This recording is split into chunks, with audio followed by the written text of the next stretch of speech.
Welcome back, friends and family. This is the New York Hardcore Chronicles live worldwide. Hope everybody's well. I'm looking forward to a fun, educational, exciting show today. So, what's up, Brian? this. Thank you, buddy. It's good to see everybody. Thanks for taking the time and stopping by. And I appreciate you, as they say in the vernacular these days. I appreciate you. Get some more light in here. There you go. Is that right? Yes. What's up, Hazer? Raining in the UK. What a surprise. What a surprise. Hey, Raph. How you doing, Raph? I hope you're well, man. Kenny Clark, my man. Kenny's going to hook me up with Joe Wood, that used to be in Joe Wood from TSOL, that used to be in TSOL. Yes, I got the book. They sent me the book. The book. Could you send me the book? I got the book. Is that right? You've listened to 60% of these shows over the last 3 years parked in a cemetery. Do you work in a cemetery? Are you on your lunch break? Why a cemetery? And what cemetery is letting you in to listen to my show? This is going to be a history lesson. Well, let's hope so. We're always open to learn something here, right? Sunny in Wales, huh? Don't worry. It won't be for long. Yep. Here we go. Speaking of Sunny. Hey, Sunny. Hello. What's going on? They killed Sunny. They killed Sunny. Look how they massacred my boy. On the causeway. They killed him on the causeway. Look what they did. We're getting ready for this show here. This one here, this Scorsese. Yeah. And I'm like revisiting a bunch of Scorsese films, like ones that I haven't seen 300 times. Yeah. I just watched King of New York, and we just watched After Hours. King of New York with Christopher Walken. That's a fun one. No.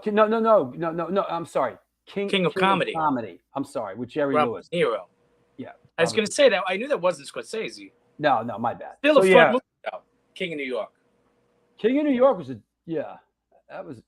different film. Wasn't that based on Joey Gallo? I'm not sure. I think it was. But you know what? These two films, and we're going to get into it when we watch the show, but I must say, King of Comedy and After Hours, I don't think they've aged very well. Oh, really? Yeah, I don't think they have. Yeah. Yo, what's up, Debo? Debo the Pro. Yo, Debo, I gotta come up. We have to shoot a new promo. We need to do a new New York Hardcore Comics promo. That said, let's talk about photo of the day.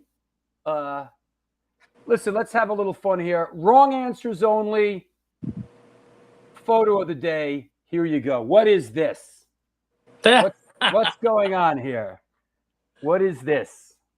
There's a lot of color going on there. Photo of the day. Yeah, this dude's doing it big, man. Yeah, that's like European style. Yeah, he's got like all the yo. You know what though? I'll give him his, man. He's all about unity, this dude. Yeah. I mean, look at the bottom.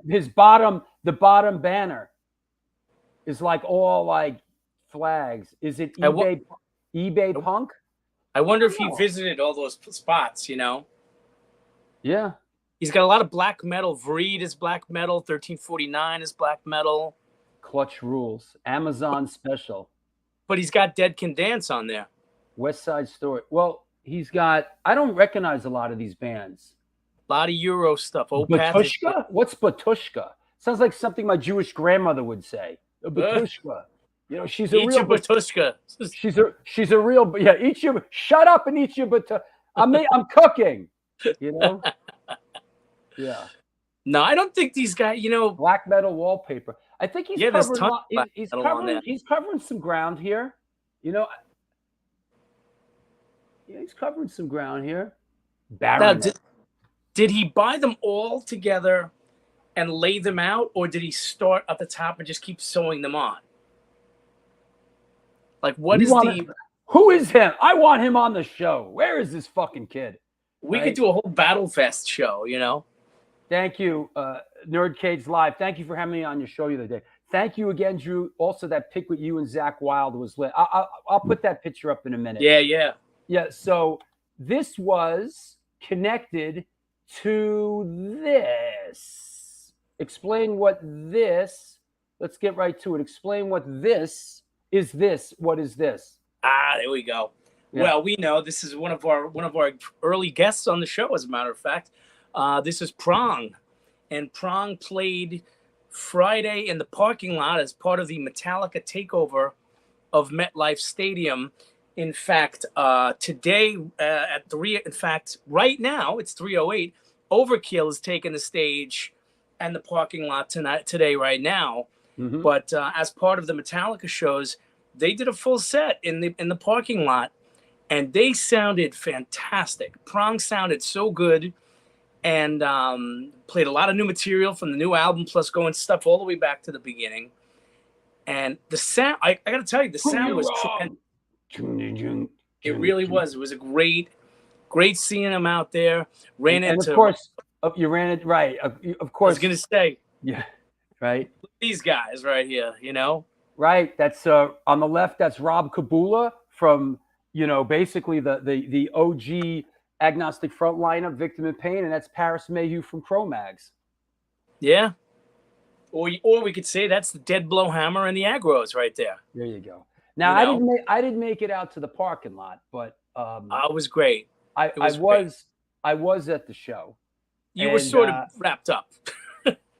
Listen, you'll appreciate a photo like this. So I was hanging with these guys, right, and in the dressing room, and I took a picture of. It's not a great shot, but this is the photographer Ross Halfern, right? Ross Halfin? The legend. Right. I got behind Ross as he was taking a shot of the Metallica and Pantera guys. That's awesome. Yep.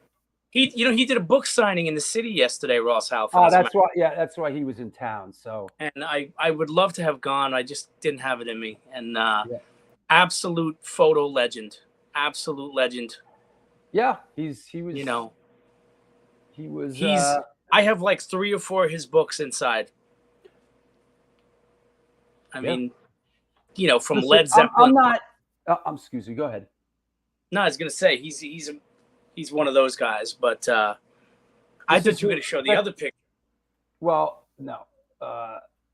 This is I ran into my old friend Jamie Sharappa from SSD Control. We were hanging out, you know.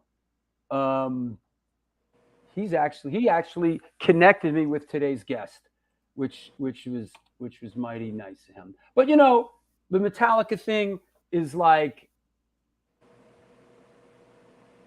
I'm not like the biggest Metallica guy, but right. They were in my film, and you know, Alago wanted to go, and I said, look,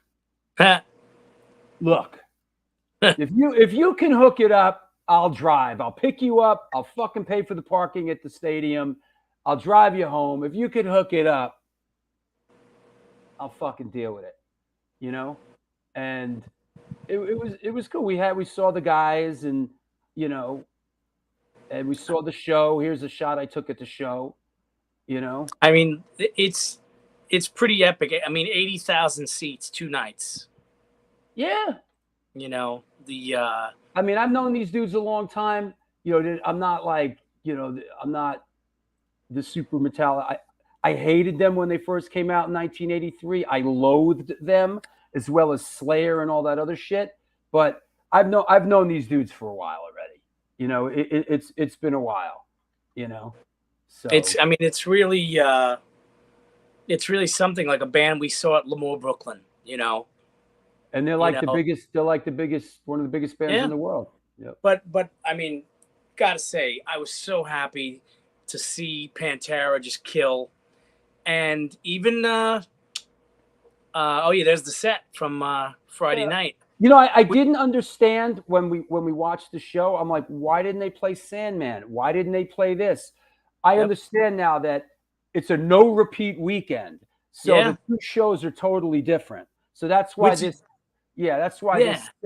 set list is you know, they played a bunch of, it was cool, whatever. I mean, only they can do a no repeat of a 2.5 hour show. I mean, and still have all killer songs. Listen, bro, don't get Grateful Dead on me, bro. Those guys would play for fucking 5 shows in a row and not do any of the same shit. And only play 6 songs, But it was cool. It was. You know what? I gotta say, also, I was very happy to see Mammoth, to see Wolfgang Van Halen. Yeah. And he was good. I mean, he definitely was good, and they opened up, and then of course Pantera, but the stage was very weird. These giant towers and like kind of like looking around, trying to catch everything. But listen, with that, I really enjoyed the stage show. It was probably the most modern stage show. It was really with the whole thing was really, really. Hey, Al Burrell, what's up, man? How you feeling? Hey. Fucking Burrell.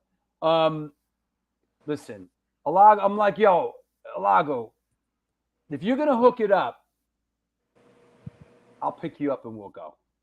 Well, what's pretty cool is that the day before the show was James's 60th birthday.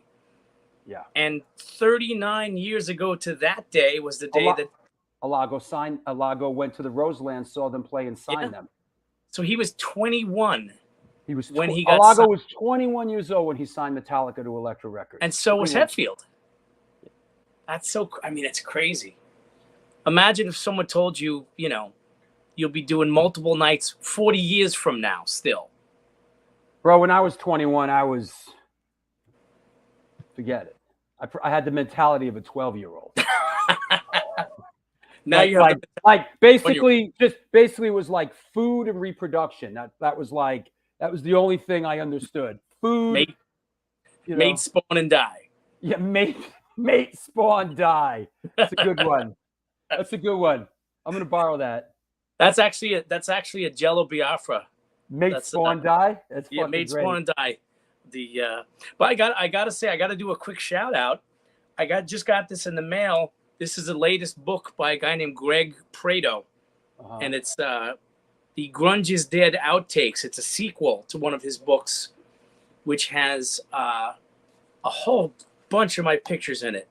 And such an honor. I've worked with this gentleman before, and he does beautiful work. He writes really good books. He's like a music historian, and it's called I Love Grunge, the Grunge is Dead Outtakes. And my suggestion to you would be to put it, you fucking hoarder, put it back there behind you on one of those shelves where it will sit for the next 50 years and never be touched or looked at again. That's my suggestion to you, my hoarding friend. Hoarding? I barely knew her. Hoarding? Why, I just met her. Did you call me a whore? What? All right, bro. Thank you. Well, thank you. No, thank you. And thank you, Daryl. I'm glad. All right, I'll talk to you in a bit.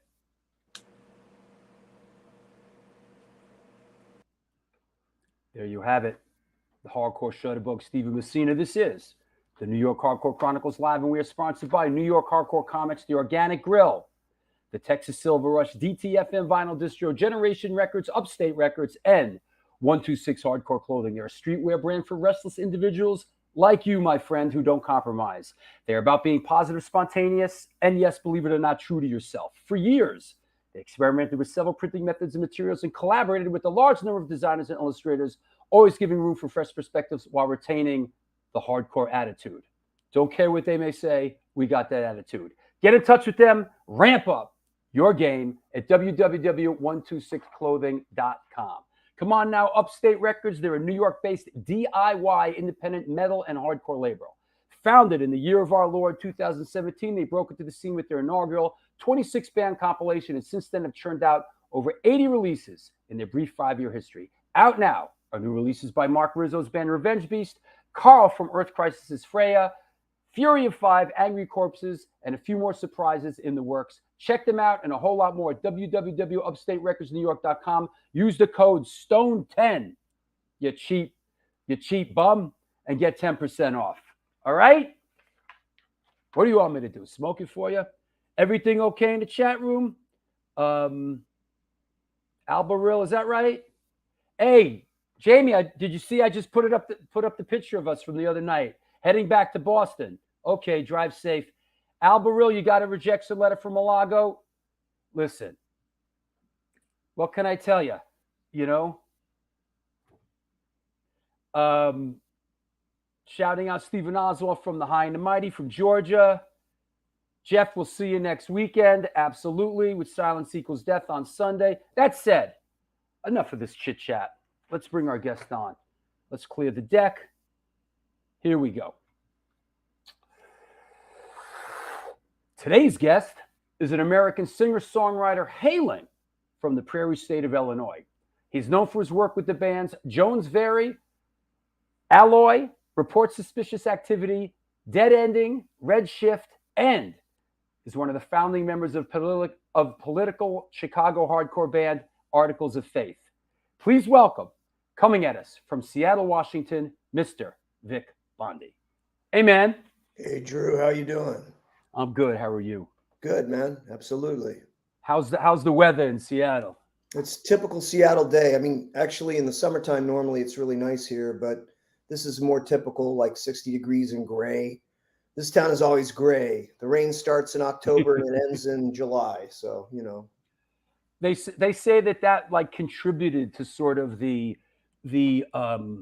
what's the best way to put it? You know, the pallor that hung over some of those tortured musicians that came out of there in the 90s, you know, growing up in a place like Aberdeen or, you know, what have you. It's just that sort of constant, you know, din that hanging over them. But, you know, that yeah, Aberdeen's a pretty heavy town, man. I mean, is that right? Factory town for timber, right? All they did was they shipped out like 1 billion board feet a year at the height, right? Wow. And it was all, you know, there were lots of strikes out there. Like the Pacific Northwest has this crazy labor history where, you know, timber guys, coal guys who worked on ships wouldn't put up with crap. Mm-hmm. So there's like pitch battles. There's the Everett Massacre where they fight the Pinkertons and the. Yes, I'm familiar with that. Absolutely, yeah. And Aberdeen's like that. It's a very heavy town, you know, and it's never really recovered once like the timber industry kind of flamed out. So I mean, that Kurt was from there, you know. Yeah, it's pretty rough place. Yeah. You know, it reminds me a little bit. For a while, I lived in a place called Barry, Vermont. Raised a kid there and had a house there for a couple of years before I came back to New York. And Barry, Vermont, was in the early part of the in the early 1900s. It was they quarried granite out of the mountain there, and it was a boom town. And I looked at, you know, a little bit of the history. You know, Teddy Roosevelt was stumping there. They had on the one theater there, Shirley MacLaine. You know, it was, and then when that you know, industry collapsed somewhat, it became a bit of a, you know, a ghost town. And of course, I moved into it.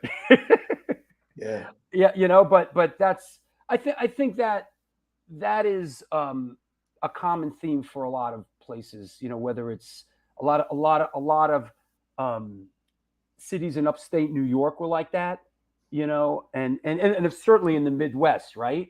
Well, also like Massachusetts, right? Like Lowell and Lawrence, that's right. Like that's right. First Industrial Revolution was all in Connecticut too. That's right. Yeah, that's right. All factories, and then you had a lot of factories in New York City too, right? Like Triangle Shirtwaist Fire, right? Like lots of factories, right? Oh, we're going deep now. Okay. Yeah. Now you're talking my local language here. And for those that may not know what Vic is referencing, the Triangle Shirtwaist Fire was a watershed moment. In really, it was a horrific event. You know, they locked workers, mostly women and children, you know, in a factory in right off Washington Square Park, and there was a fire, and there was no exits, and I forgot what the number was, but an incredible amount of people perished in it. But it's looked upon as a watershed moment because some of the laws changed after that, as far as the labor laws. Yeah. But yeah, they locked them in because they didn't want them using the bathroom. oh, right. Geez. Yeah. Yeah. Crazy. That's sad. All right, let's we'll come back to some of this stuff. But how did you come up? Did you grow up in a musical household? How did music come into your life?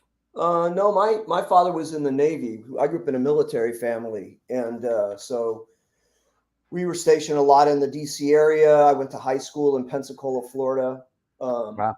And there was no music in my family. It was, you know, my dad, if he was going to listen to anything, it was going to be Sinatra, which is fine, actually, in retrospect. Right, but, yeah, right. You know, but he didn't really, neither him nor my mom really listened to much music at all.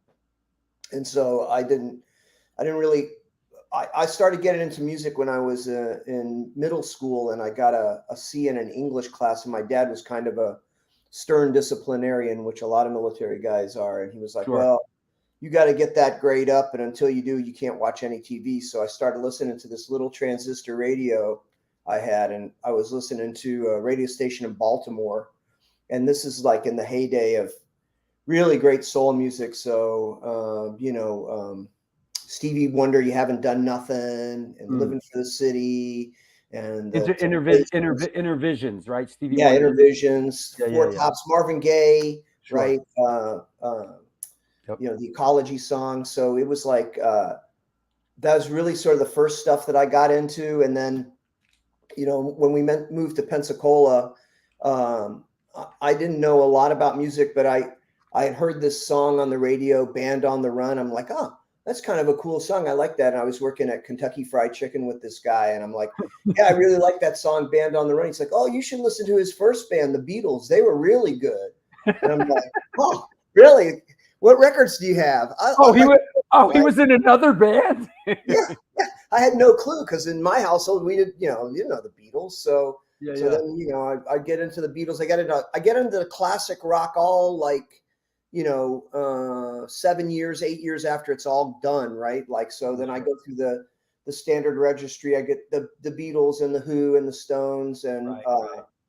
And then punk hit in 70s. Let me just interject that when we're about the same age, that also, and we've said this many times on the show, it was a very vibrant time for FM radio as well. It was like the radio was so fucking vibrant when you and I were teenagers. It was, you know, like you said, the Who and you know, the Stones and Bad Company, and it was just all this kind of stuff. Incredibly vibrant time for it was an FM radio station in Mobile, Alabama. My house was only like 2 miles from the Alabama border, and so we listened to the FM radio there.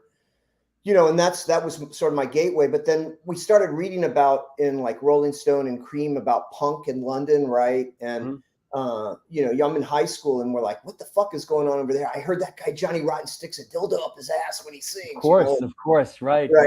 We heard all this crazy shit, and we're like, so they were supposed to be on Saturday Night Live like in 76 or 77, and so I tuned in, and Elvis Costello was on instead, and I'm like, this is pretty cool.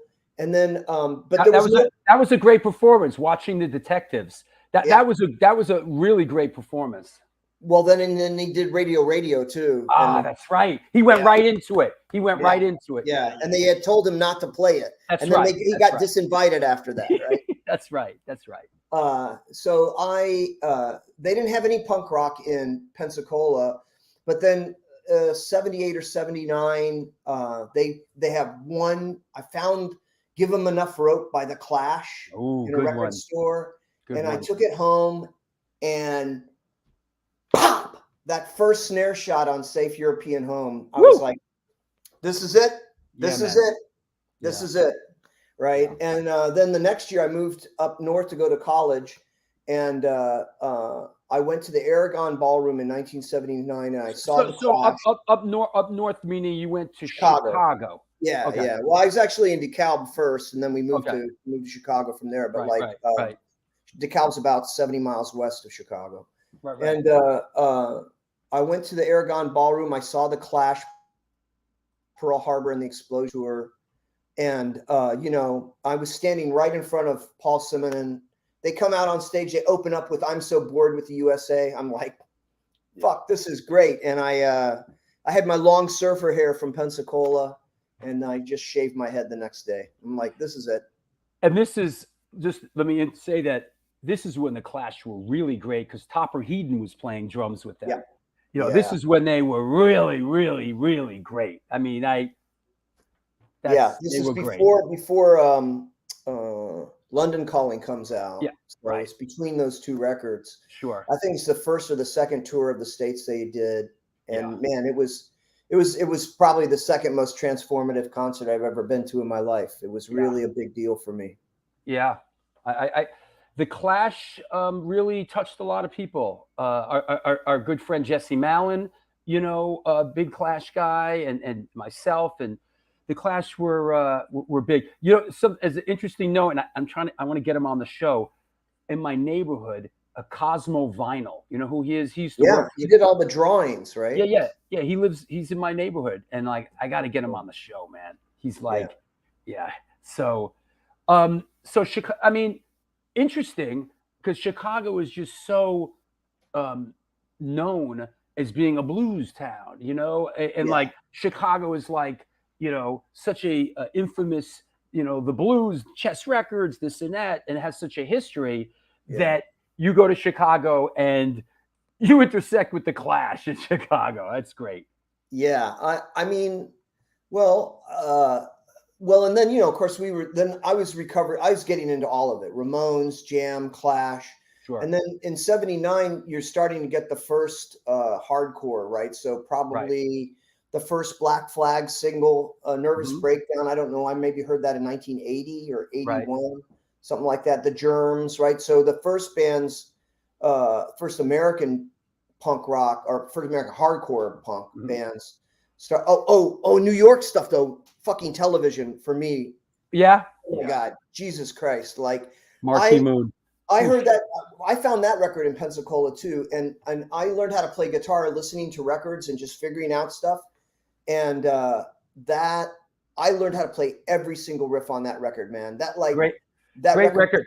That was my guitar training record. It was amazing. Great record that still holds up today. It's very. Oh my God, it's great.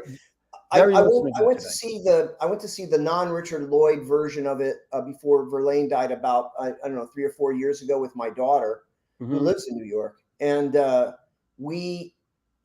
even without Lloyd, I mean it's not the same band because Lloyd is such a great player, but honestly they were fucking transcendent, man. They were great. They were just great. There was a couple of those bands, here coming out of New York. I mean, we mentioned Michael Lago before. He ran the Dead Boys fan club. The Dead Boys were another band another record we finally got in Pensacola. So I would play Sonic Reducer. I had that going, man. And I mean, not to do a Dead Boys pit stop, but you want to talk about real punk bands? Those dudes were like real punks. those guys were real street urchin, real down and dirty, from Cleveland. But those guys were like the most punk and they've sort of, I don't say they slipped through the cracks, but what I want to ask you is, you mentioned guitar. At what point were you inspired to pick up the guitar, and like anyone in particular inspire you? Like, that's the instrument I want to play. It was pretty early on. I mean, when I started actually getting into music, I was like, it wasn't very long before I'm like, well, I want to learn how to do this, not just hear it. Yeah. And I was working, like I said, I was working at Kentucky Fried Chicken in Pensacola, so I saved up all my money, and I got this Epiphone Sunburst Les Paul copy. It was my first electric guitar, and that's when I started learning how to play. I think the first song I learned how to play was either the Ballad of John and Yoko by the Beatles, because it's like one continuous E minor chord, so you just strum it. Either that or Standing on the Girl. dock in Southampton. Where do Yeah, you? yeah. Or Cinnamon Girl by Neil Young, because the solo is one note, like so like Yeah, right. yeah, for sure. Anything that's one thing is a great way to start, right? Yeah, yeah, absolutely. So you pick up a guitar, and I know we're making our way to formation of Articles of Faith, but did anybody come through town, through Chicago, then that you saw? You mentioned Black Flag. I know Joey the Misfits, DOA. Did anybody kind of come through early on, and you kind of went, oh wow, all right, yeah.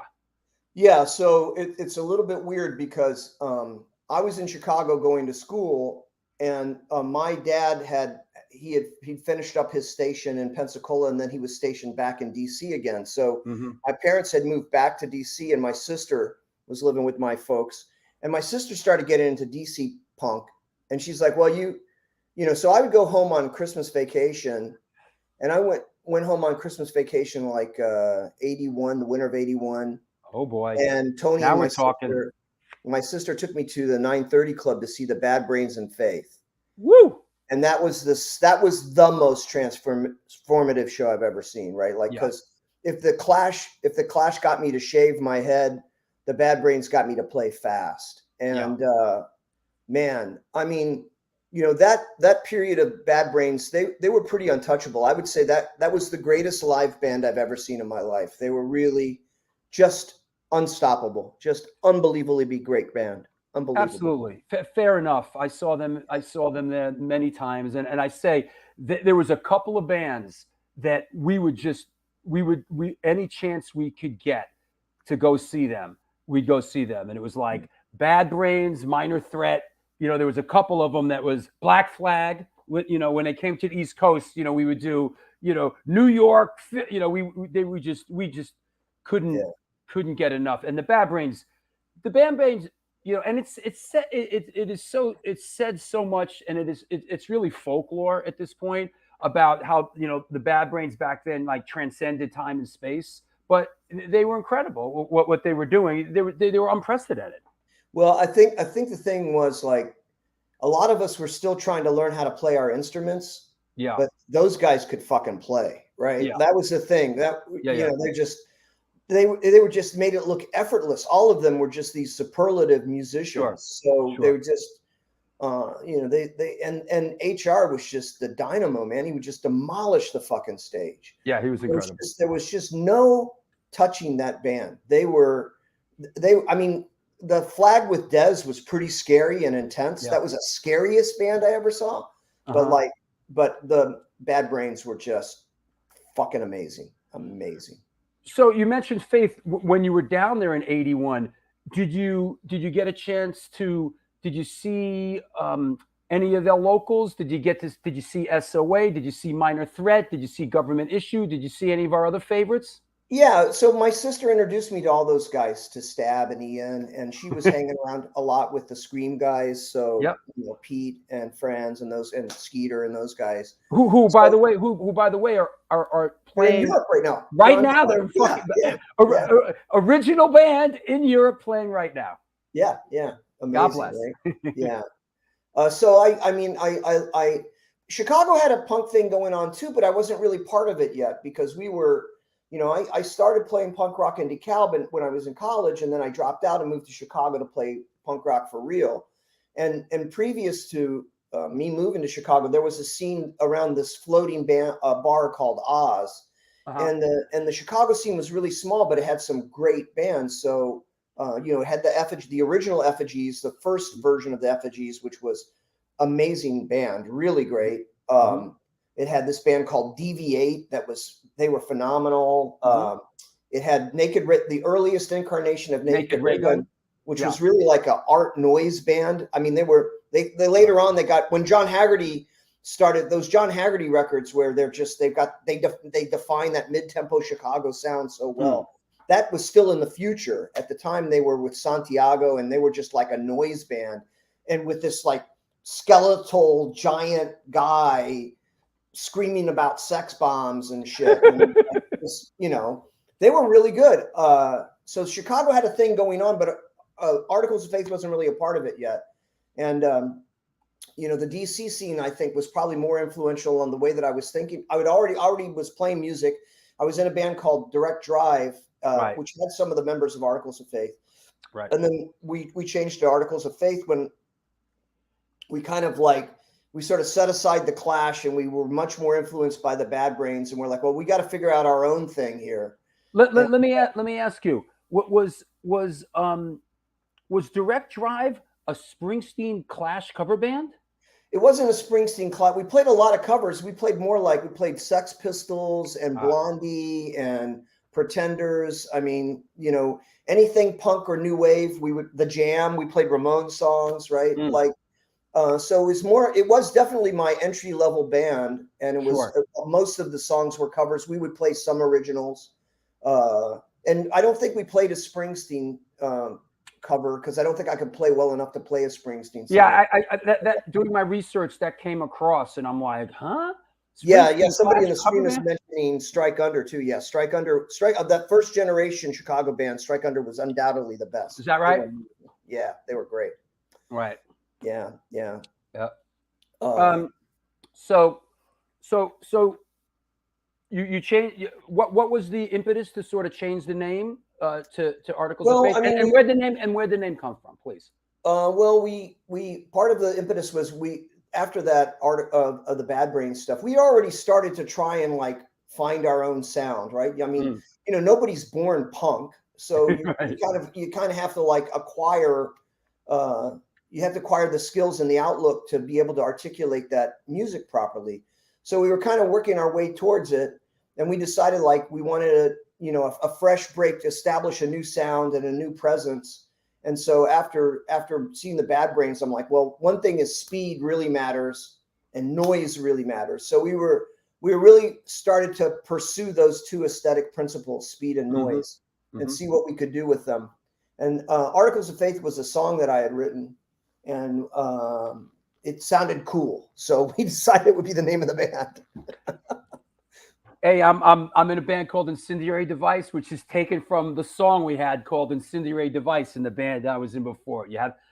Why don't we just go with, you know, it's a great song, you know. So there's that. Now I know this is a little bit later on, but this is sort of that initial lineup, correct? This is the second lineup. The first lineup, so from left to right, left is Dave Shields, the bass player. The guy next to him is Bill Richmond, also known as Virus X, who was our drummer, just an amazing, amazing musician. The guy in the middle is Dorian Tajbash. He was in the second version of Articles of Faith. Once we started to play pretty fast, I couldn't play and sing at the same time. So we added Dorian, and then once we got past that, we started doing a lot of songs with three guitars, which was a whole nother thing entirely. I'm there, and then there's Joe Scuderi, who was the other guitarist in AOF, and that's at this place called 1,000 Liquors on Belmont and Ashland in Chicago. It was a liquor store that was like, down the street from us. It was probably a block away from Big Blue, which was our hardcore house in Chicago. So, and I have this before and after shot. I guess you guys went back there, you know, which a little while ago now, 10 years ago over, but you know, when you went back and sort of recreated it a bit. Well, we played Riot Fest one year, and that was the last time Articles of Faith played or will play. That was kind of that was it. That was 2010. Yeah.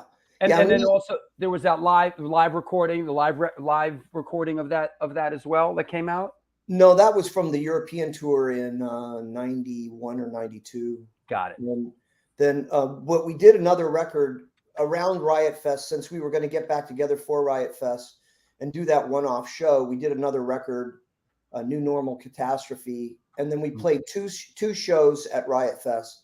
And after the second show, it was really a great show. It was probably one of the top 5 shows I've ever played in my life. Nice. It was fantastic, and we blew out the sound system twice. And the second time we did it, everybody in the crowd just sang the songs without any power. It was just great. But we talked a lot, like, well, maybe we should maybe we should go out and we should do the Articles of Faith Day. But, I was already 50 years old, and I felt like, I didn't want to go out. We played really well those 2 nights. Fantastic. And I'm just like, okay, so now what are we going to do? Are we going to go on the road and then every night compete with what we were when we were in our 20s and try and be a great live band, even when it's so physically demanding, and maybe not make it, right? I thought it would be better for us to kind of go out on top. We played some phenomenal shows.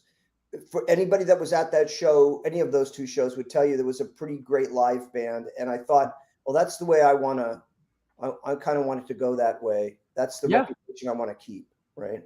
Absolutely. That's great. And it's you're fortunate that you have the opportunity to sort of go out like that, so sometimes it's not we don't have that opportunity or that choice. I know, a lot of guys out there sort of, I wish, it could have ended different or whatever. This is going back, but these are the kind of flyers from back in the day in those early sort of DIY, days. This is, that's the Indianapolis. Indianapolis Academy of the Arts, 1983. So that was, the Midwestern scene was very, small, but it was very tight because there wasn't a lot of support for that type of music. That's so right. Indianapolis was Zero Boys and Paul Mahern, and they would make that work. The clip that you had on earlier, here's I think that's what Kentucky, the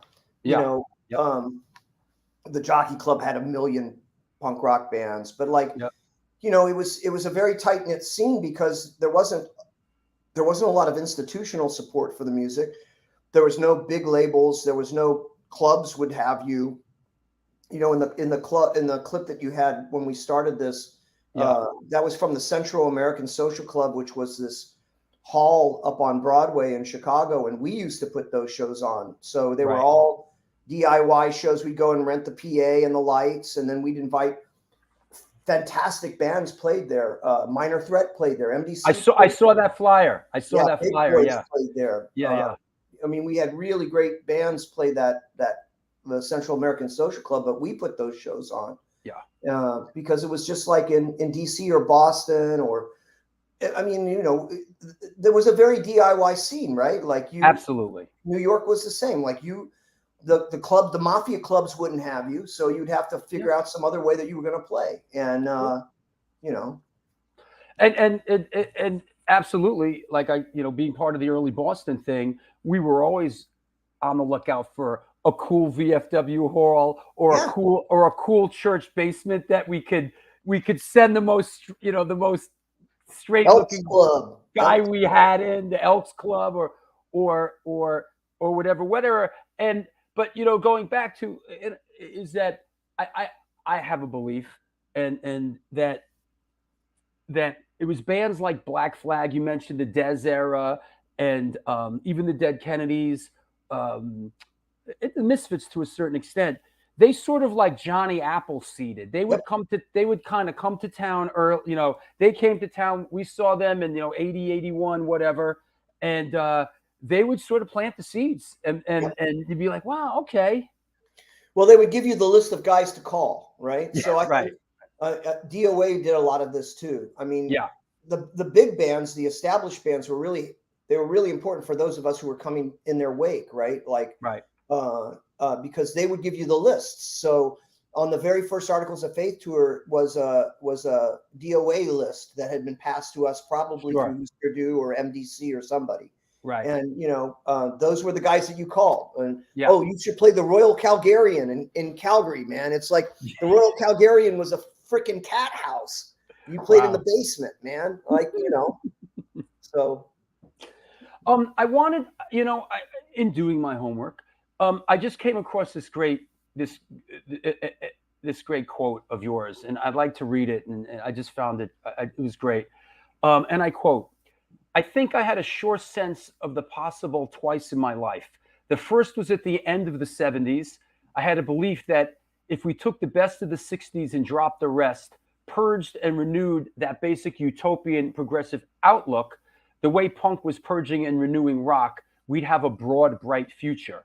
Reagan crushed a fair amount of that optimism, but I think many of us thought if we stuck to our guns, we'd work our way out of Reaganism, which is why hardcore flourished under him.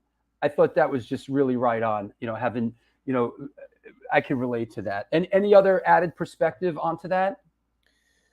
Well, yeah, I mean, I don't think Articles of Faith, MDC was a political band, and the Kennedys were political bands in the sense that like they would lecture you, right? Like Yeah, right. both those guys would stop their set and they'd give you some lecture on, the CIA importing drugs into Los Angeles, right? The Contras. Right. They were educating us. For sure. I wasn't capable of doing that. So I think but I had a kind of instinctual, and Articles of Faith never did that. We never stopped the show and would but I think we had just like the other bands, we had a sense of where we were in time, and we had a sense of what we were up against as young men who were growing into our adulthood. And, fucking Reagan was a disaster. He's still a disaster. We're still living with the landmines that he left for the country for his 8 years of incoherent stupidity. Yeah. Yeah, it was, people, young people today, going, saying, that might go on about Trump. We've never had anything like this in this country. And I was like, listen, you ever hear Richard Nixon or Ronald Reagan? Like this is the cycle of the presidency in America. I do think Trump is sort of qualitatively different, but pretty awful. Yeah. Well, the same sort of polarizing character. I want to make our way through Articles of Faith because there's so much more to talk about. But as far as the recordings go, was listening to this. Recollections on sort of the records or anything like in retrospect that really stands out to you or you're really proud of or you feel has aged really well? Yeah, I think a lot of Articles of Faith stuff holds up pretty well. It's definitely not sort of generic. The first side of Give Thanks, the first album, I think is just it's a banger of a record. Yeah. That one you were just showing was the second single. I think it's got the single best Articles of Faith song ever on it. I've Got Mine. One thing about AOF was we were really trying to find our way into something unique, and especially after Dorian joined, and especially after we picked up the 3-guitar approach, we were doing stuff that was a little bit more outside of what other folks were doing. So Virus X was a really phenomenal drummer, extremely talented guy. Also, the hardest working guy you've ever met in your life. That guy would practice 8 hours every day. The band would, we do a couple hours in the evening after work, but Bill would have been playing 2 or 3 hours ahead of us. And then he would play another hour by himself afterwards, right? Like he just worked. He was going to be a great player. And so I feel like we were working very hard to find a unique approach to what we were doing with noise and speed.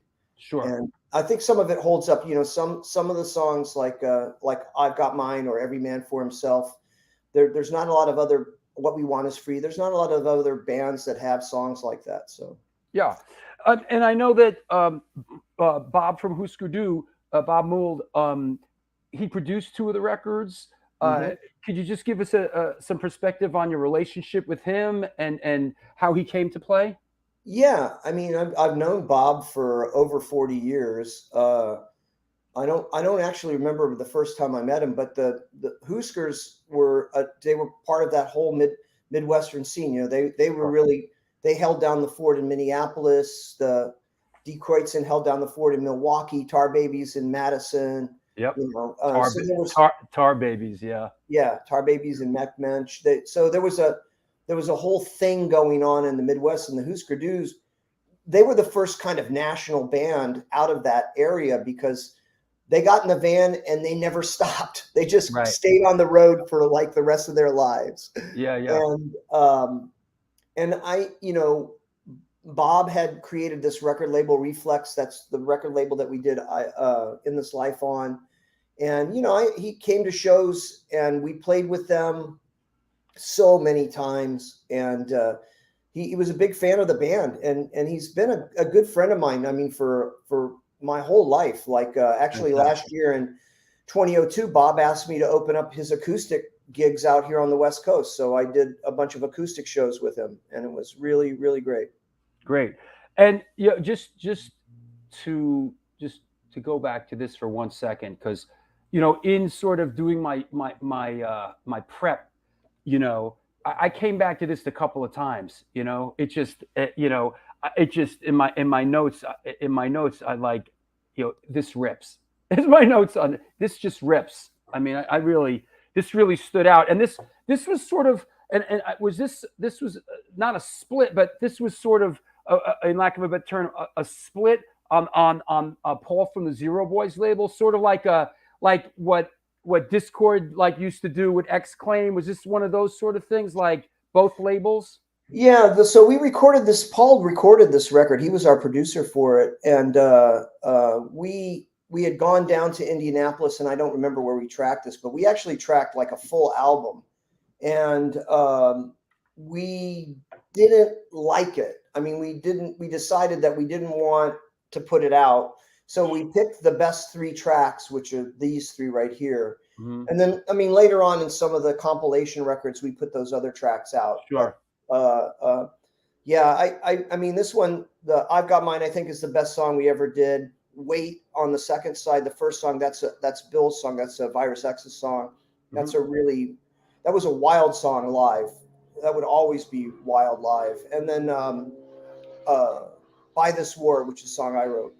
And yes, good record. So how did things wind down initially? I know the last release, In This Life, was put out kind of after you guys were taking a break or disbanded. How did it wind down for Articles of Faith, and why was it time to sort of take a breather? Well, I feel like the band, so the Huskers, for example, they got in the van and they went on the road and they never stopped.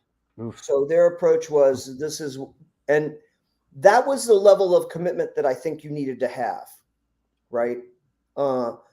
Which was absolute and total. And that's one of the reasons they're a great band, right?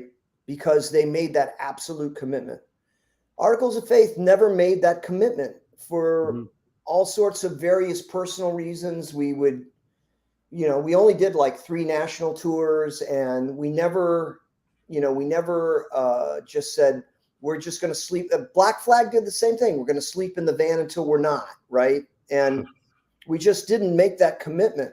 Right. So by 84, I'm starting to wonder, well, where is this going to go? I don't think I'm going to be able to make a living with this band. I don't think the band is, and it wasn't just the band, it was me too. We just don't have the right level of commitment for this. Right. So I started looking into, I had gone back to school, and so I finished undergraduate, and then I'm like, well, I'm just going to go to graduate school in Boston, and I'm going to leave this behind. And that's what we did. We actually had our very best national tour was in 85, after I had already told the guys that I was going to school in Boston. And we had a really great final tour of the country. We actually played at the Channel in Boston on that tour. Great show with Gang Green. Wow. And that was it. That was the end of it. And so you at that point, you went up to Boston. Were you working? Weren't you working at University of Massachusetts? No, I was at Boston University. I was studying history there, and so I was in the PhD program there, and I had teaching assistant gigs. I was Howard Zinn. I don't know if you know the historian Howard Zinn, who wrote People's History of the United States. I was his TA. Wow. And we you know, I did graduate school for what, 85 to 89, probably. I didn't really play any music. I did the solo album in that period, but I didn't do, I mean, I did the solo album. Actually, I played some shows with Bob acoustic, but I didn't, was when you said you played shows, were you doing this in Boston or were you coming back to Chicago to play? Yeah, you know, I don't remember exactly what the sequence was, but I know that like at one point after the Ghost Dances came out, Bob was a fan of that record, and he had Husker Du had broken up. He was working on Workbook, and he mixed Workbook up in Boston. So he was staying with me when he was mixing it. Him and Lou Giordano, who ended up becoming the producer for Jones Very as well. Yeah, and, I want to touch on that as well. Man, brother Lou, man, he's great. And so then Bob asked me to play some shows in Western Massachusetts at like these fucking hippie coffee shops in Northampton and stuff. Right. Like, just the two of you guys acoustic? Yeah. Well, that's kind of breaking it down to the basics. You know, if you could get up there and do that, especially in that era, then it was. Well, I don't know if it's absolutely the case, but I imagine the Ghost Dances is the first all acoustic record that came out from anybody in that scene in that time. Yeah. I probably did that before anybody else did. So yeah, absolutely. Before we take a break, you mentioned Lou Giordano, who's someone that I know just through his involvement with SSD Control and Mission of Burma, Mission of Burma, of course. How did Lou Giordano come on the radar screen for you? I guess because you were in Boston. Well, he had done sound for Husker Du. Okay. And so, like whenever Huskers came after I moved to Boston, I was still going out to shows and seeing people. I think I met Lou at one of the Husker shows in Boston.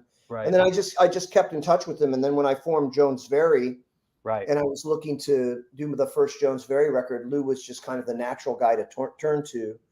And we did it at Fort Apache South, which was in Upham's Corner down in Roxbury. And it was a pretty heavy neighborhood, and they had some robberies and stuff. So I borrowed my roommate's shotgun, and we mixed that record with the shotgun in the studio because we were worried about like being attacked. It was, and then one night after we were doing that record, we came out of there at like 4 a.m, and that studio was across the street from this park, and somebody had set on fire every fucking bench in that park. So it was it was like walking into the gates of hell. We walked out of the studio into the gates of hell, and the whole park was on fire. Boston was lively back then, Yeah. Boston was lively. I was there in 81, 82, and 83. It was a pretty spicy place, Yeah, absolutely. Yeah. Let's take a break. Let me do a quick sponsor thing, and we'll come back and let's talk about Jones Very and Alloy and such. So I'll see you in a couple minutes. All right, sounds good. All right. Well, there you go. Our guest today is Vic Bondi. This is the New York Hardcore Chronicles Live. Since 1992, Generation Records has been a mainstay of the New York metropolitan area music scene. Today, they offer a diverse selection of new and used rock, jazz, indie, hip-hop, punk, hardcore, metal, blues, soundtrack, and reggae LPs, as well as t-shirts, posters, and other merchandise. They buy used record collections and music memorabilia and will pay you top dollar for them. House calls made for large collections in the tri-state area. Call or email generationrecords@gmail.com and follow them on Facebook and Instagram.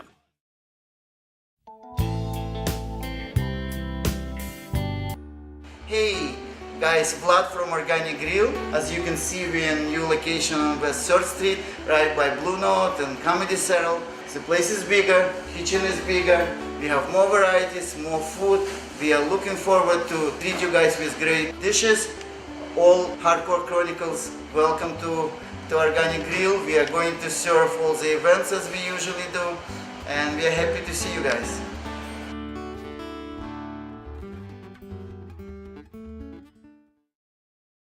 Peace, what it do? Welcome to NYHC Comics at 117 Main Street, Dobbs, Surrey, New York. I'm Debo the Pro with my homie Lee Farley.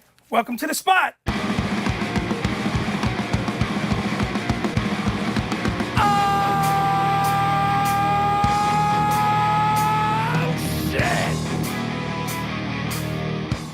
specializing in yesterday's and today's comic books, rare CGCs, toys, collectibles, Got skateboards, old school tapes, Magic the Gathering, Warhammer. video games, original art pieces by your favorite New York City and worldwide artists. Let's go. Skate decks all day, baby. We also have the young reader section here for like 10 and under. The Pops. People love the Pops. Star Wars. We are New York hardcore. We always rep the scene. Let's get it on.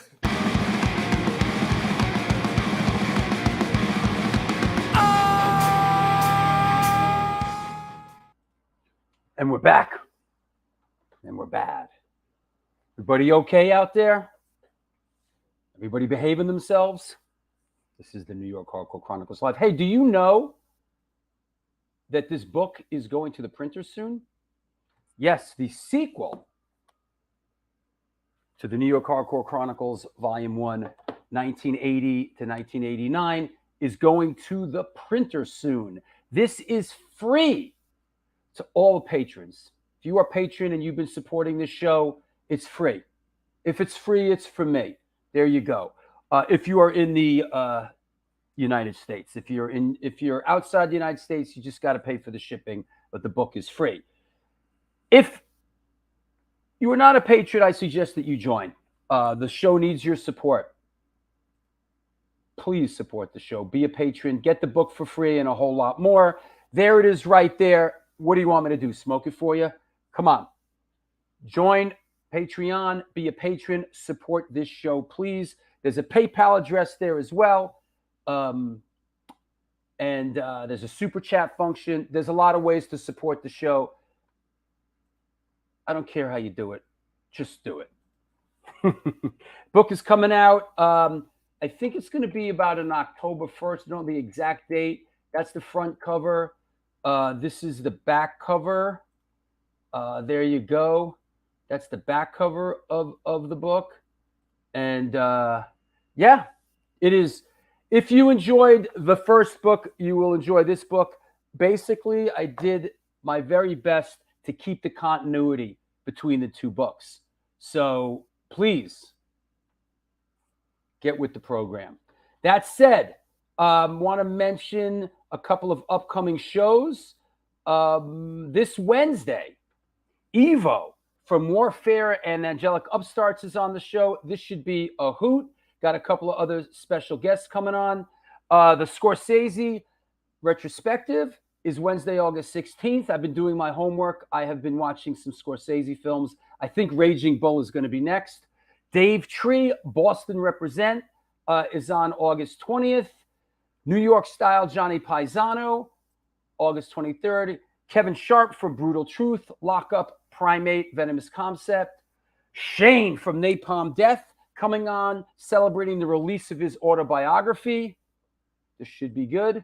Ill Bill will be on, co-hosted by Howie Abrams. So there's lots going on, lots of characters, lots of great shows as we march to show number 300.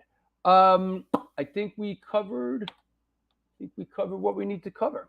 Let's bring our guests back on. Hey, man. Hey, you are an industry dude. Seriously, bro. It's gotten easier. You know, it's human nature to become acclimated to the even the most brutal horrors. You know, yeah. It's like you just. But the show, I've figured it out. You know, I figured it out. So it's great. It's great. I'm very fortunate, and we have a great thing going on here, and you know, we do live shows, and it's kind of the world we live in now. You know, and I wanted to lean into this towards the end of the show, but I thought of you as a guest, and as I'm sort of dealing with this AI stuff, just kind of wondering what Vic Bondi's thoughts are on this whole AI thing, man. Well, I've done the software industry for 30 years, right? Yes. So, and yes. Actually, I do work with a team at the company that I'm at right now that does machine learning and AI. So,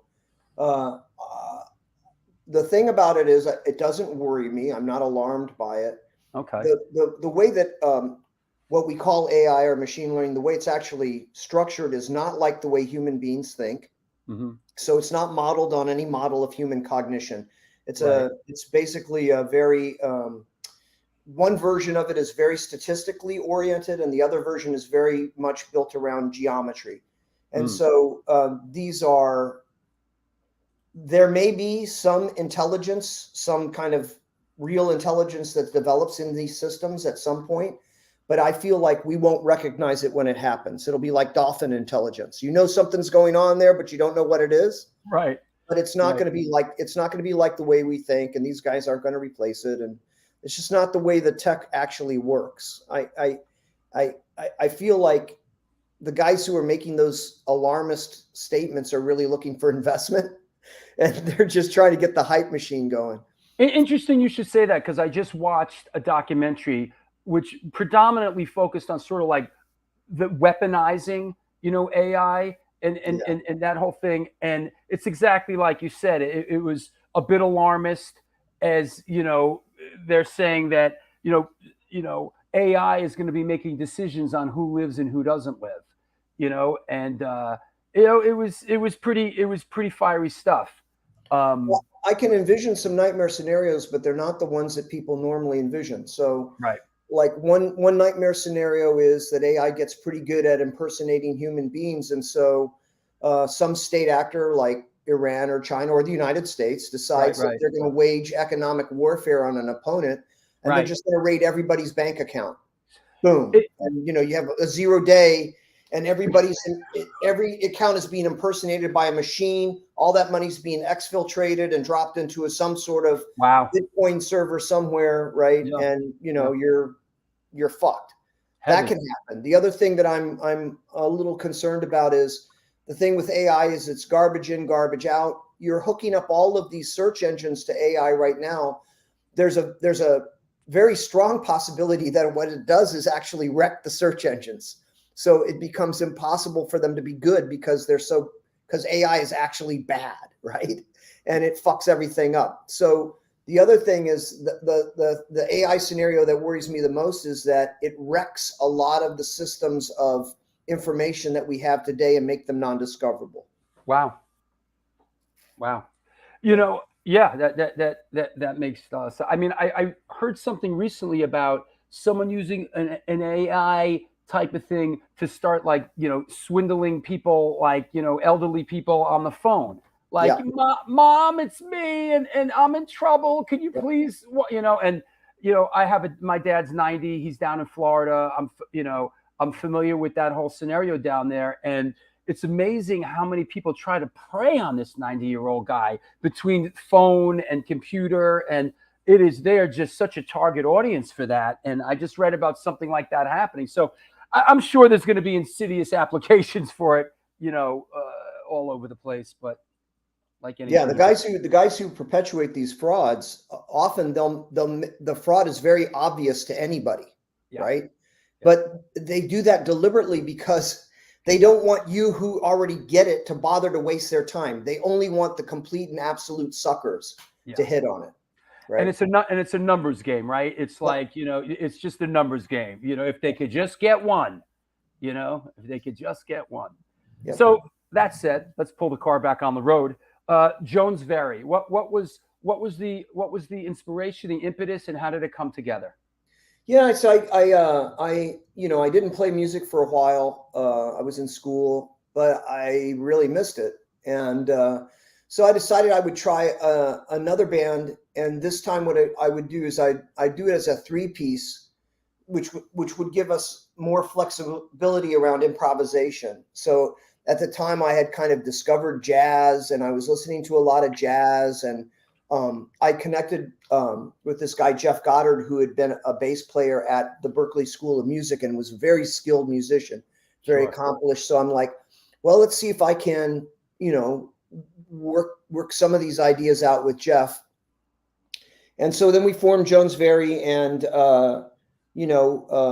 we started playing live, and we did do a lot of improvisational stuff. Like often we wouldn't play with a set list, or we had Mission of Burma had done this thing where they would have long extended pieces in their songs, and then they would have some trick that would announce to the rest of the guys in the band that you needed to go back into the main song and end it. So we borrowed that same idea, and so we would have moments where there's a lot of improvisation. And you can, if you've got the Jones-Very record Radio Wave, that's the best representation of what we were trying to get at. There's a cover of the Sly Stone song, "Thank You for Letting Me Be Myself Again." We totally winged that. We had no, we really, but we would do that. That was part of our idea, was that we would do a lot of stuff off the cuff, and college rock had come along, and college rock struck me as very, I didn't like it. It was very packaged, it was very, it felt very lifeless to me. So I was like, I want to do something that's a lot more raw. And that meant that Jones-Very on any given night was either the best band you had ever seen or the worst band you had ever seen. Like, but I think that could be said for a lot of similar bands that rely a bit on improvisation or whatever. Either a couple of things break in your direction, or, God forbid, it breaks in the other direction, and then you're like, oh man, what a mess that was. Yeah. And we named the band for this transcendentalist poet that was a friend of Emerson's, and he was touched with madness, so I thought it was very appropriate. Yeah, absolutely.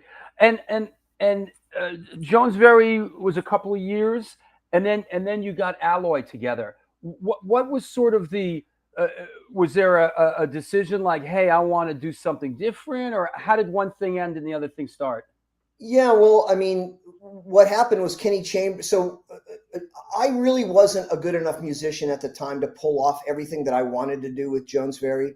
So I would invite other guitarists to come and join the band and fill out second guitar, right? So Steve Ristine from Slapshot was often in Jones-Very. And he was in the chat room early on and said hello. I mean, I just saw him at the Punk Rock Bowling, and Jones-Very ended up opening up for Slapshot a lot, which was probably not the best choice in the world, given that our musics were radically different. But I was it felt great that those guys were supportive of the band. And Steve would join the band. Pat Mahoney from Uniform Choice played. And then Kenny Chambers from Moving Targets also played in the band. And then towards the end of the Jones-Very period, Kenny just up and borrowed Jones-Very to go on tour as Moving Targets in Europe, and that was the end of Jones-Very. So at that point, I was sort of regrouping, and somebody had told me that there was this guy Colin in Northampton that I should get in touch with, and I think maybe Lou said, in fact, it was Lou. Colin Sears had done some recording at Fort Apache, and Lou was like, you should talk to Colin Sears. He was in this DC band, Dag Nasty. He's up in school in Northampton, which wasn't that far from Boston. I see. And so then me, him, and Pat Mahoney got together. And originally, in Alloy, I was just playing bass, and Pat was playing guitar. And then I didn't really like that much. I wanted to go back to guitar. And then Colin was like, well, my friend Roger, who was in Dag Nasty, he's around. Let's get him. So that became Alloy, and that's the lineup that did the first record, Eliminate. Right. And then we did Eliminate in a week. And here's Eliminate. And any perspective on this recording? I think this is one of the best records I ever did. This is something that, as I was doing my homework, I came back to a couple of times, man. It's great. It's just great. It's really, it was 100% inspiration. Some of these songs were actually written in the studio. We really caught something exciting, and we did the record. Then we went to Europe, and we had easily the best tour I've ever had in Europe. And it started kind of slow, and then it built. And the last 2 to 3 weeks of the tour, every single night was sold out. Every single show was just wild and off the hook. I mean, we just had a great tour, and it was right around the time that Green Day and Nirvana were breaking. Sure. So it was the right time for a band with two heavy guitars, because Alloy is really more like it sounds kind of grungy. It's more like a post-punk band than a punk band.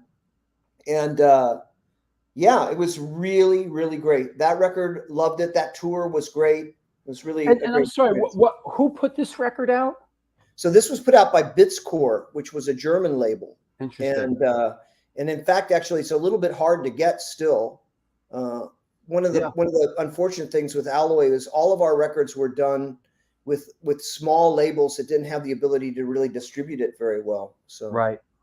Yeah, and so none of it is sort of like available digitally to listen to or anything. Like I found this is on it's either on Spotify or Bandcamp. I put this up somewhere. It's somewhere up there. I found this stuff on YouTube. Like it's on you. I found it on YouTube. But there was a bit of a lineup change. Drummer left, and then Petey Hines, who we know from New York here, Murphy's Law Cro-Mags, entered the picture, right? Yeah. So even we had that great tour of Europe, and how did that happen? Well, we came back and we were really excited, and but we had also played with Down by Law at some point in Europe, and so Dave asked Colin to join the next Down by Law tour, which was scheduled right away. And so Colin's like, well, I'm going to go over to Europe and play with Dave. And we were really angry about it. And Roger was angriest of all. And we were just like, well, fuck you. You're out of the band then. Fuck you, right? And so we kicked Colin out. And then we're like, well, now what do we do? So somebody had told me about Pete Hines because he was up at BU going to school. Mm-hmm. And so we got a hold of him. We brought him in, rehearsed with him. He was great. I mean, Pete's a real powerhouse drummer. I mean, really powerful drummer, more powerful than Colin, but he was the wrong drummer for the band. I could see that. I could see that. He really was. Like, one thing about Colin, and all of the records I've done with Colin, he and I have something going on. I don't know what the fuck it is, but he swings. Yeah. He swings as a drummer. He got, as we say, he got a little pep in his step. Yeah, he swings, and he's not. Pete's a heavy drummer. Well, most of my stuff is already pretty heavy. So when you put Pete on top of it, it just makes it like 100% boy tough, and it really limits its accessibility to other people. Yeah. Whereas with Colin, Colin swings, the sound's a little more open, and it balances out the heaviness that I'm bringing with this kind of grace. So yeah. That makes a lot of sense, and I can relate to that in the band that I'm in now. It's like, we brought a guy in. At first, we were like, well, I don't know, but it turned out to be great because he's coming from a little bit of a different angle, and he ended up bringing something unique to it. And Petey Hines, played on Cro-Mag's Best Wishes, which is like an incredibly heavy crossover album. His playing is very heavy. I listened to he played on the Engine recordings. Is that right? Yeah, we did. Yeah. We did 2 albums with Engine, and he played on both of those. Yeah. Yeah. So I could see that. So how does Alloy sort of, because this is a band that you sort of never revisited once it's sort of the hand played out, right? Well, I mean, I revisited it in the sense that I did a record with Colin later on. I've never played with Roger and Pat again. Right. Or Petey, right? Well, I mean, Pete and I, to be honest with you, he's a difficult personality, man, and we didn't really get along either. So, Fair enough. Yeah. I mean, I wish him well. He was actually in Seattle for a while. He was working as a chef in a restaurant. Right. He went to school for culinary, I think. Yeah, I went and visited him, and he had sobered up, and he was looking pretty good. I don't know where he's at now, but it was nice to see him. Good. But yeah, we didn't revisit. I don't know why. I got so busy after Alloy. Then I was in RSA with Jay, and then I was in Dead Ending with Jeff and Derek. That's and right. Right. I mean, I got to this place where not only am I in one band, I'm in like 3 bands. So I've got all the bands going that I need. And I'm just like, you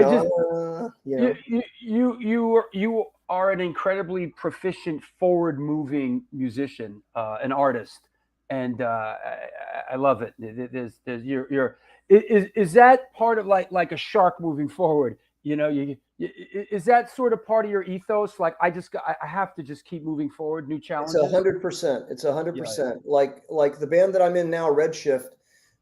Mike and Adam, the two guys I played. This actually is another 3-piece, but it really is improvisational. And now I kind of have the chops to pull it off. But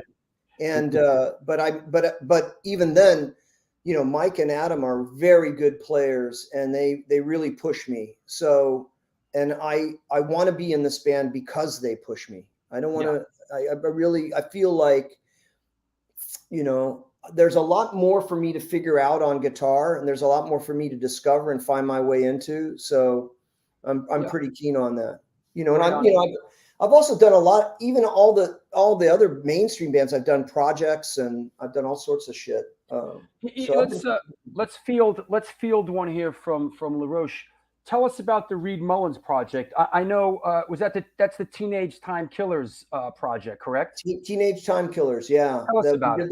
We did the one record. Well, this was a Reed Mullin idea, and his attitude was like, I want to put a record together, and I want it to be an entire spectrum of generations of hard music, right? From the earliest days of American hardcore to, there were a couple of guys that were just kids on that record. Right, sure. And so I think Leaving from Fear and I were the two oldest guys on it. Mm-hmm. And then we had, you know, Neil Fallon from Clutch was on it. Tommy Victor was on it. Wow. From Prolong, right? Like, and so it was really the force of Reed's personality. It was him saying, oh, you've always, you know, for me, he came to me and he's like, well, you've always been one of my favorite singers. Would you want to do this project? I'm like, fuck yeah, sure, I'll do it. Right on. And then then he put together really one of the best nights of my life. We played a Teenage Time Killer show at the Fonda Theater in Los Angeles. Oh, sure. And what they did was Reed and Mick Murphy and a couple other guys, they created this house band. And then all of the singers would come on stage and play you played 3 songs. You played your Teenage Time Killer song that was on the record. Uh-huh. You played a song from one of the bands that you were known for. Uh-huh. And then you played a cover, right? That's cool. So I played the Bleed Unto Death, the song that we did for Teenage Time Killers.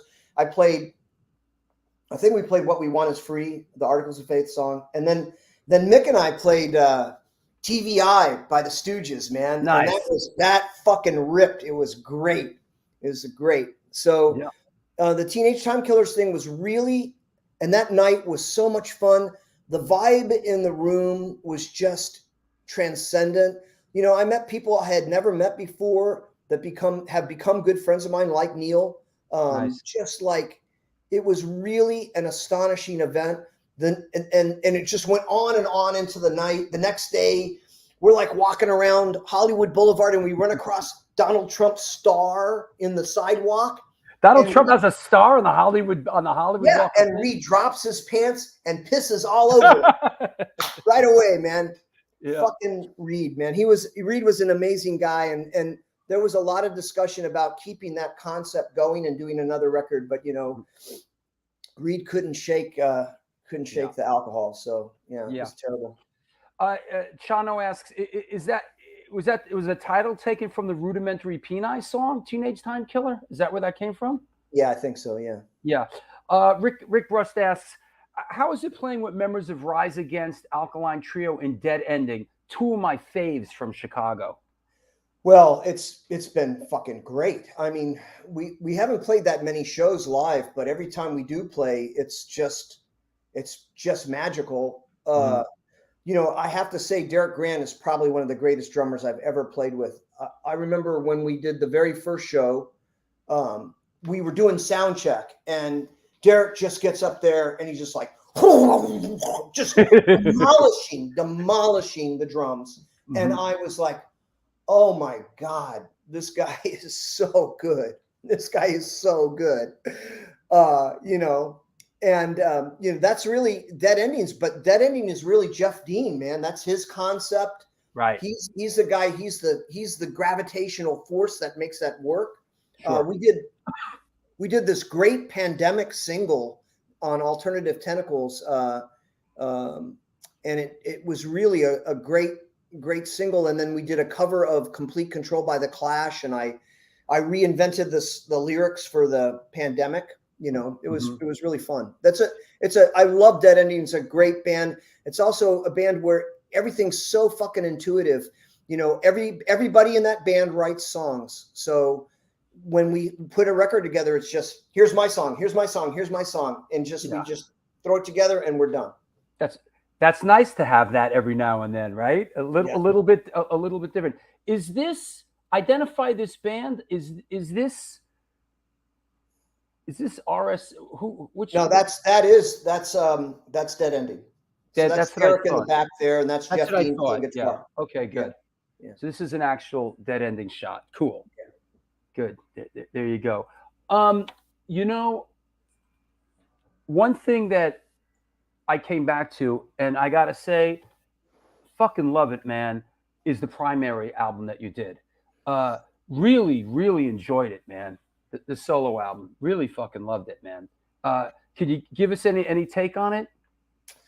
Yeah, you know, that's a very hard record to get. Let me just say again, when I do this stuff, there's certain things that like I come back to, like, damn, that was real, you know. And I came back to that a couple times. I mean, even the songs, Trance, Shallow, Drones, fucking really loved it, man. Really, I gotta say, really great work, man. Really enjoyed it. I think it's probably the angriest record I've ever made. That was I started that record after the Ferguson stuff went down, and I was just really fucking pissed off. And I started jamming with Colin down in Portland, because Colin Sears lives in Portland now, so it's about 3 hours away from Seattle.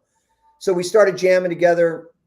We brought this guy Gene Pandolfini in, terrific player, and then we decided to do the record down in Oregon City. And Jeff Dean came out and did the record with us. He produced it, and it was a really good experience putting that record together, because I was just I had things I needed to say, and we were able to do it. So I'm glad you like the record. I feel like it really is locked into that moment in time as a real scream. So. Yeah, absolutely. Paulie Pork Chops, which is nice, helping us move along here. Redshift, sort of give us the palette on that. Yeah, so Redshift is the 3-piece that I'm in now. We have an album out on Boss Tunage called Worst Timeline Possible. It's like a punk surf band. We do we just played the Surf by Surfwest Festival here in Seattle. We had the Surf by Surfwest Festival. Yeah, that's the festival. This happened. Yeah. I love your shirt, by the way. Yeah, I got that shirt especially for the festival. Actually, it's great, man. Yeah, it's great. But we played the Surf by Surfwest Festival. There was about 16 surf bands from Seattle and around the world that played the festival. We were one of them. We had a really good time. This band was formed right before the pandemic, and then the pandemic hit, and we really couldn't do anything. So we, other than like ship each other songs from house to house. But after the pandemic, we got it back going. For me, both Mike and Adam, who are in the band, are actual professional musicians. So Mike actually, he plays in a bunch of bands. The band that he makes a lot of money with he's in this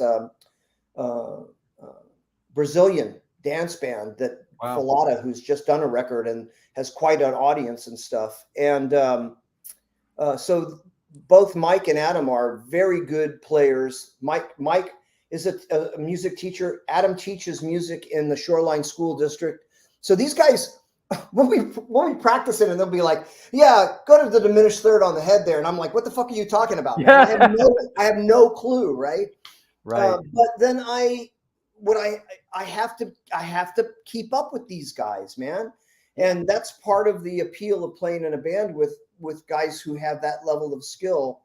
you know, and so I bring a lot of the classic punk aggression to the game. Yeah. And but then we're trying to, again, just like with the other bands, we're trying to do something a little bit different. It's not surf music. This isn't like, you know, the Ventures did it in 1963. Why should I do the same thing today? Right. We're doing something that's got a lot more balls and a little more noise and abrasiveness to it, because why do the same thing that everybody else has done? Sure. It's funny you should mention the Ventures. I'm watching a Ventures documentary now in like the never ending, you know, as a filmmaker, I'm always watching like 4 or 5 things at once at different stages. And I have this Ventures documentary that I'm watching, you know, it's, and like the worse the documentary is, the more I enjoy it, you know? So it's like one of those, you know, like, it just amazes me, like who just had the love for them to do this and that bad. I love this. This is great. They're the original Big in Japan band, right? That's right. That's right. Yeah. Yeah. I got to ask, what guitar is this? Oh, this is a brand new guitar, actually. Yeah. What is this, man? Yeah. What? It's I just bought it. We want to know what this is from around the world. It's a Telecaster. That's what I thought, but yeah, what a beauty. Yeah, it's a really nice axe. And the headstock, let me see the headstock. Okay, right on. Yeah, I use it for the drop tuning stuff that I do. Right. Cool. I have I usually play my Strat. I have a 73 Strat. That's my main guitar that I've had since the days of Jones Very. But I do use this one quite a bit, and it's been a blast to play. I just got it like a month ago, so it's brand new for me. And this one in this shot is this is the, I know this is the Strat. That's the Strat, yeah. Yeah, got it. Sure. I bought that guitar off of A.O. Scott, the film critic for the New York Times. Is that right? Yeah. Yeah. Like in 1986 or something. Now, you haven't always been like a Fender guy, right? Early on in that footage that we saw, that was a Les Paul you were playing? Oh, that was my SG, yeah. SG, excuse me. Yeah, that guitar got stolen off of the stage at Night Stage in Austin in 1985. Imagine that. Again. Yeah. Stolen off the stage. Yeah. We'd sat, you know, it was just sitting in the guitar stand on the stage, and somebody walked up on stage, picked it up, and walked out the door with it. No disrespect to Austin, but it doesn't surprise me that something like that would happen in Austin, Texas. Hey, let me take a real quick sponsor break, and we'll come back. We'll take some more questions from around the world, and we'll wrap it up. All right, thank you, Drew. Yeah. Well, there you have it. Get your questions on, gang. Go deep, get weird. Our guest is Vic Bondi, and this is the New York Hardcore Chronicles Live, and we are sponsored by blah, blah, blah, blah, blah, and your favorite of mine, the Texas Silver Rush, excuse me. They're a jewelry design firm and boutique store located in the birthplace of the Texas country music scene in Fredericksburg, Texas. They specialize in working with musicians in all music genres to design and create unique one-off pieces, as well as to style them for stage, album covers, and social media exposure. Their client list includes Rock and Roll Hall of Famers Greg Rolle, Ringo Starr, and of course, Agnostic Front. Information and online sales are being taken at their Facebook and Instagram pages, and of course, www.texassilverrush.com. Come on, Devin. Fargo, North Dakota represent. Looking for extreme music? DTFM has got you, my friend. Located on 13th Ave in Fargo, North Dakota, we have the state's best selection of punk, hardcore, metal, ska, oi, and more. Can't make it in? Shop online from anywhere in the US of A at www.dtfmvinyldistrict.com. DTFM Vinyl, where the policy still is and always will be death to false metal. That said, I want to mention a couple of upcoming events. Yes, get your shoes and socks on, kids. It's right around the corner. This Saturday is the Cross Island Connect Saturday matinee out on Staten Island. Our friends Cropsy are headlining with a whole bunch of bands. And this Sunday, the New York Hardcore Chronicles presents the Back to the New York Hardcore Roots series, at our beloved Bowery Electric. Free, all ages, Sunday matinee, a block from CBGB with The Take featuring Scott Robert and Will Shepler from Agnostic Front, Silence Equals Death, Star Car with Sab Gray from Iron Cross. And let me tell you something. Listen, I'm going to spill the beans on this. Let me just put it to you like this. The Take do a version of Crucified, which Sab Gray wrote with Iron Cross, and Sab Gray is going to be at the show. Put 2 and 2 together. Ma'afa and Mr. Pickle playing their first show in 10 years. This is going to be, as they say up in Boston, a pissa. Hey, I'm coming down to screen my new film, The Jews and the Blues. We're doing the festival circuit.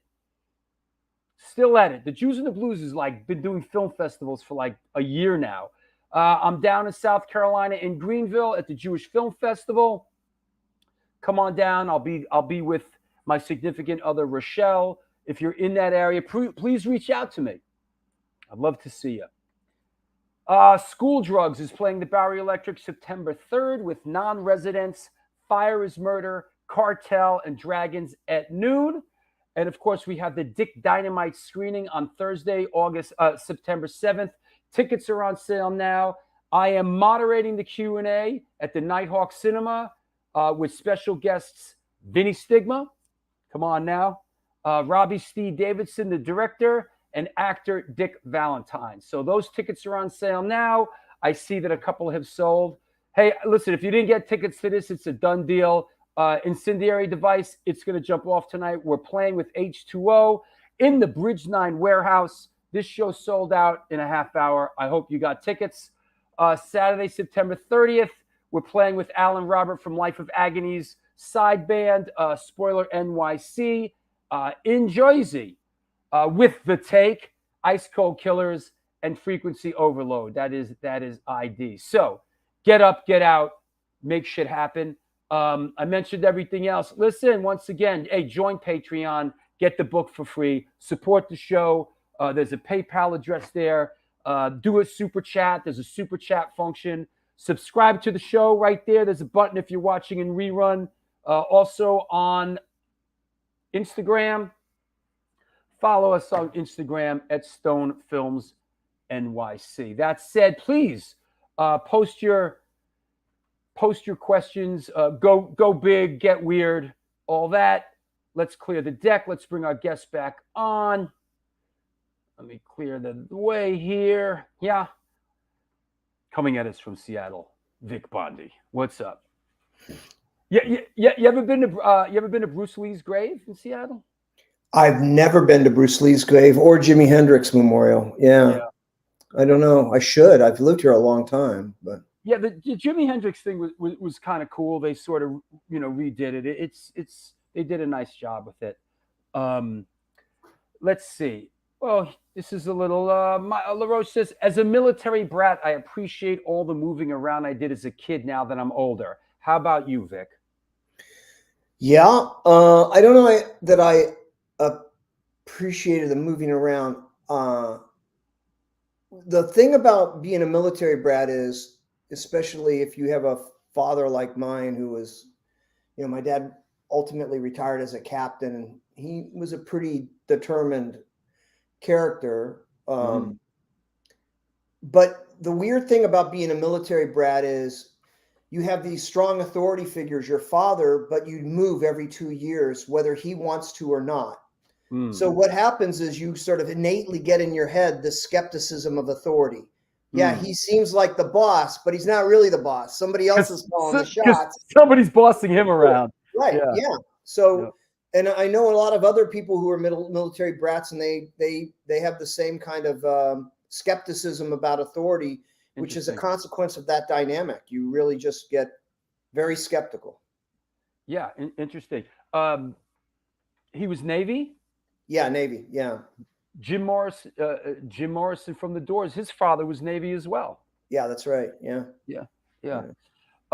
John Martin asks, where is Virus X? He's in Chicago. He doesn't play. He had a lot of health problems. Doesn't play. You know, he doesn't play. It's wild. He has a lot of health problems, or he's had health problems. His sisters live on Mercer Island here in Seattle, which is right outside the city. And so we see Bill about twice a year, and he comes over, he has dinner, and then he'll sit in on the drums down here in the house, and we'll jam. And again, there's something about, you know, there's a certain, you know, Drew, there's a certain intuitive understanding that you have with other people when you play music with them.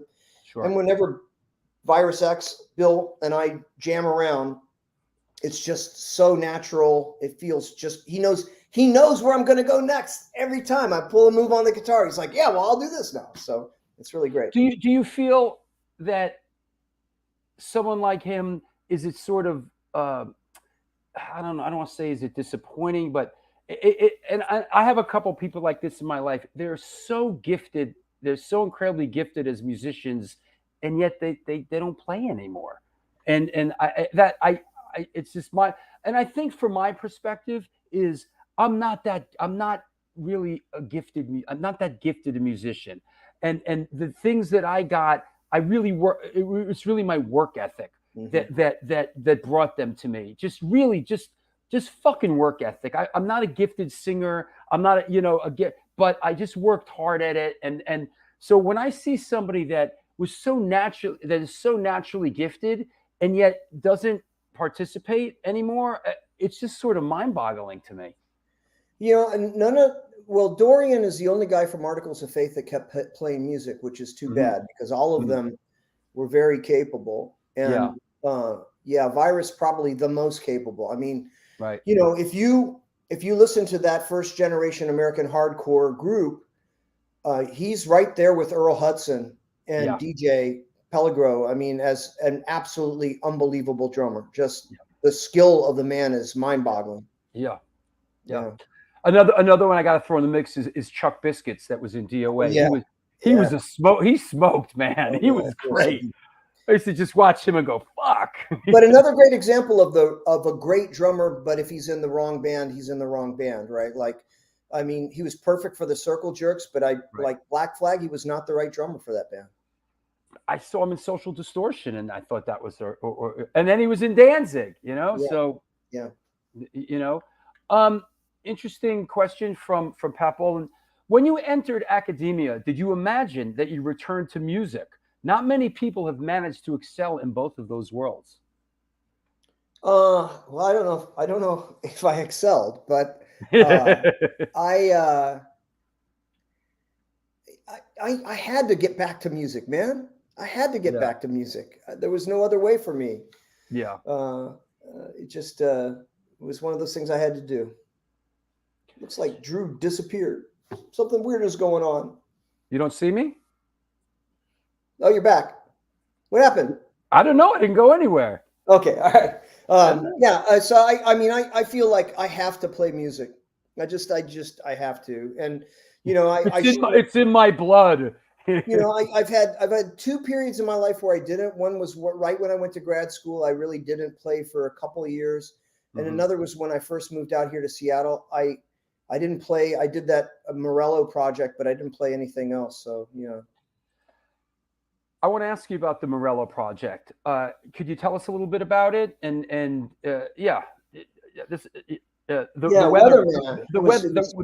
Weathermen.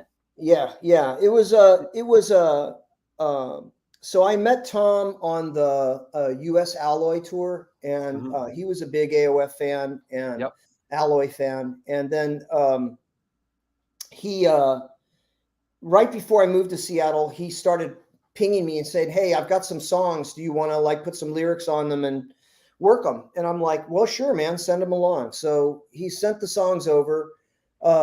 We ultimately did 2 records together. I went down to LA and recorded twice with Tom, once at Dr. Dre's studio in Silver Lake. Wow. And they were never released. Sony still has them. And then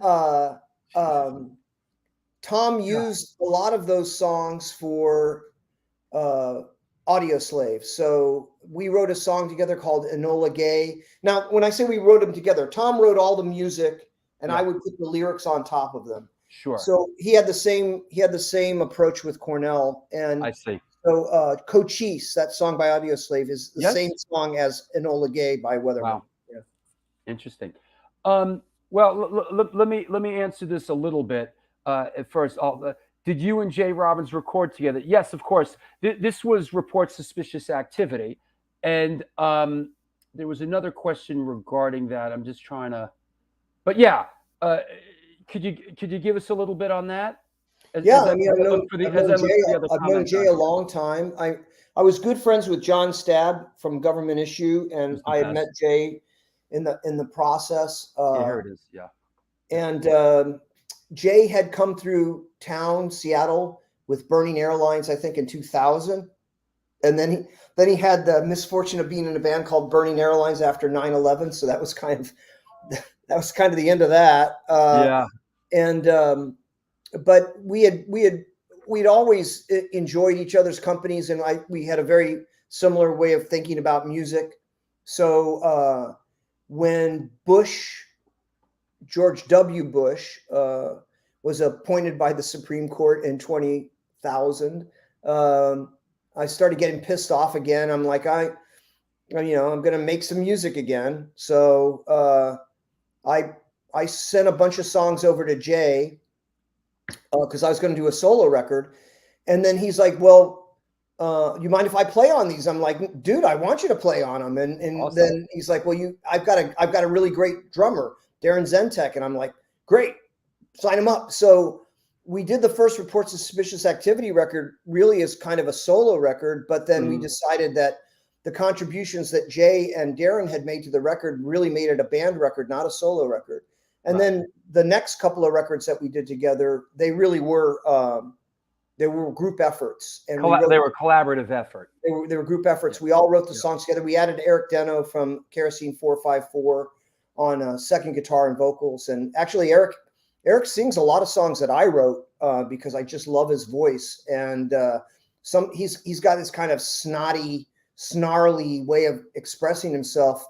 And for some of the songs that I've written, he's a better person to sing it than me. So, yeah, that it's nice when you sort of have that option. Like, why don't you sing this one? You know, yeah. He did that great. We did. RSA has a really good song called "Shit Kickers" that I wrote, but Eric sings it because he just brings it. It's fantastic.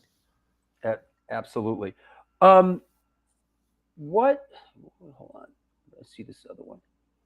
Well, we sort of will go.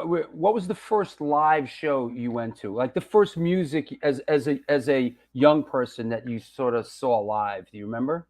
Well, we had shit for music in Pensacola, man. I mean, we had Harry Chapin and Pablo Cruz. We had horrible bands. I mean, the first good band I can remember seeing was Elvis Costello. We drove to Mobile to see Elvis Costello. He was great. Wow. Elvis played Mobile, Alabama.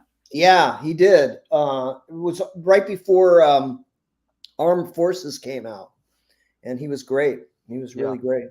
Chano asks, did you start Wasteland Records, Vic? If the answer is yes, what led you to start it? Yeah, we did that record. We did that record label. The concept was, just as you had Exclaim and Alternative Tentacles and Discord, we would set up, a label in Affirmation. Paul Mahern was doing it in Indianapolis. We were going to start our own label in Chicago, and we did the first AOF record that way with the help of this guy named Bob Moore from Ohio, who had a label called Version Sound. And we intended it to be a label like Discord, but, I don't have that kind of skill that Ian has. So AOF did the best band on Wasteland was Savage Beliefs, which was this garage band from Chicago that had this absolutely transcendently talented guy, Eric Castle, playing in the band. He was the drummer and guitarist, and Brian Gay from Government Issue played in that band too. And they were really great. We did a EP. What was the EP called? Something like What We Want Is Free? No. That's the AOF record. What was it? It's the Unbearable. Oh, here it is. I got it right here. Yeah, here. I've got it right here. Fuck. It's right in my office. It's called The Moral Efficiency of Savage Beliefs. There you go. Wow. Yeah, there it is. Yeah, listen, if you need a couple bucks, put that on eBay. Yeah. Yeah, so that was really the only non-Articles of Faith Wasteland Records thing that ever got put out, but it's a good record. Where did I see? Oh, how did you meet Mike Katz? Well, Mike's the bass player in Redshift. So this is a weird thing. So my wife is on the board of some theater companies here in town, and one of them is this theater company called 1448, and they were putting together an orchestra for this theater project. So even though I don't read music, I was like, well, can I actually go and do something like that? Do I have the skill to do it? And I'm like, well, I'm going to find out. So I joined the orchestra, and it was hard for me because the other musicians would have the written music, and they would be able to play from that, but I'd have to hear it once or twice before I would be able to figure out how to do it on guitar, right? Did you take notes like phonetically? I did. I would write down the chord structure, right? And yeah. I would do notes like that. But Mike was in that orchestra. And so Adam was also in that orchestra, and that's how I met them. And that's that's when we started clicking out of that experience. And they again, for me, the ambition was to stretch out my playing as a guitarist. For them, I think it was let's get some really aggressive stuff going here. So that was what we did. Yeah, when worlds collide, right? Yeah. It's interesting. Well, I think this one might go back to sort of the 80s. What was the scariest show you've been to and or played? Wow. And was there any, we played Detroit in 1982 and, with negative, well, sure. I mean, the first time we played with Fear, I thought that Lee Ving was going to tear my head off, this big brute of a guy, but he was sweet. Right. So, I would say the scariest show we played, Articles of Faith played the one European tour. And as part of that, we played a show in Leipzig, Germany in 1991. Well, come on now, Leipzig. Listen, Leipzig, Germany. If you know the history of Leipzig, right now, and we talked about this. They had a place called Coney Island there. There was like a squat that became. It's like the CBGBs, but Leipzig has a heavy history, man. Well, we played the night before this huge riot that tore the country apart for like 2 days between the neo-Nazis and the Antifa, right? That's right. And we played the show that all the Antifa people came to, and the rumor flowing through the crowd was that it was going to get attacked by the neo-Nazis. So it was a very edgy show. Everybody really felt on edge. And backstage, they had Molotov cocktails and bats and shit. It was a very heavy night. Nothing happened other than I got my life threatened by a neo-Nazi, but like everything else was fine. Makes sense. The future, what's happening now and looking forward? Could you give us a take on that? Sure. Redshift's playing pretty regularly. We're playing Wednesday night at the Funhouse here in Seattle. We're playing September 16th at the Blue Moon Tavern here in Seattle. We have another record in the can, and we're going to put it out soon. So there you go. LaRouche once says, Vic, I got to say thanks for your dedication and contributions to the music scene. So, well, some of you guys have been listening to me for 40 years, so I really appreciate your engagement, man. It's a long track. Yeah, it's awesome. You have some people that really, really love your art, man, and that's great. As we wind down here, Andy